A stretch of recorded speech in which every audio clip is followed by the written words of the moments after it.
नौकरी करेला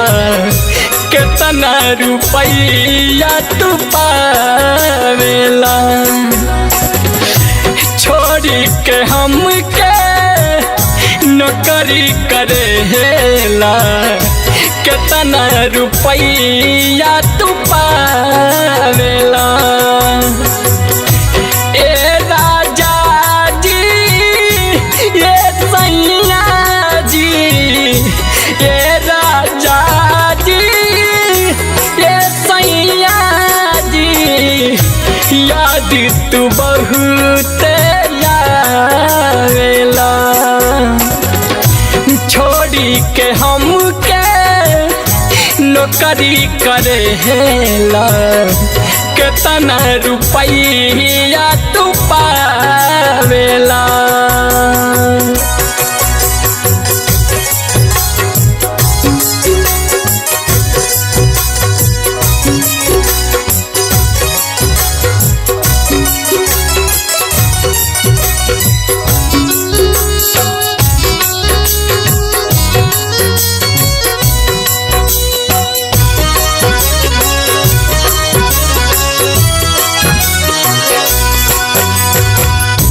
डोलिया फनैला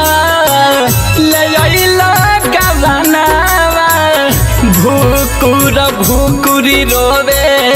तोरा ला भवनावा हो डोलिया फनैला ले अइला गवनावा भूकुर भूकुरी रोवे तोरा ला भवनावा सपना में अपना बना के सजनवा काहे लजिया धड़कावेला छोड़ी के हमके नौकरी करेला कितना रुपया तू पावेला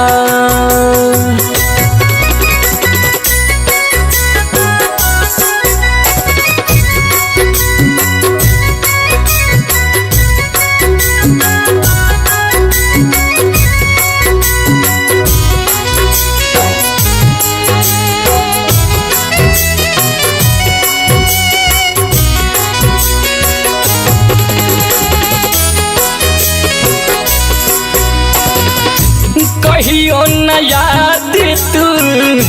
करला फुर्सत में कहबल दर्द दिल के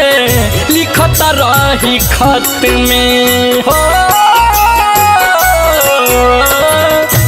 कहियो न याद तू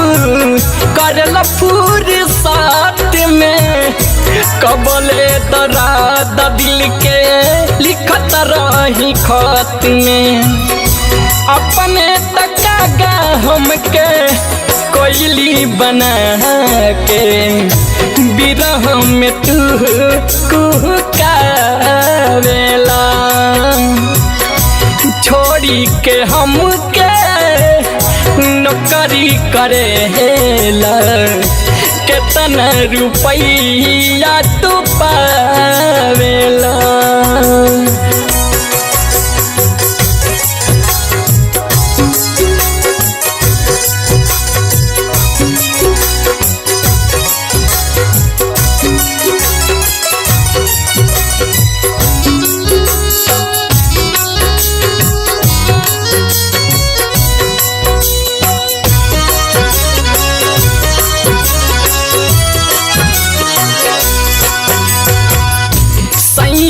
सुबास सांस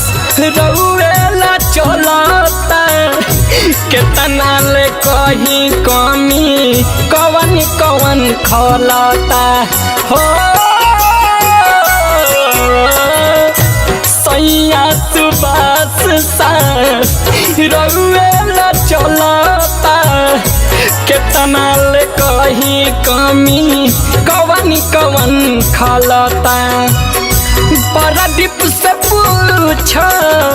प्रीतिया के पीरा गीतिया दर्द के गवावेला। हमारा के छोरी नौकरी करेला कितना रुपया तू पावेला।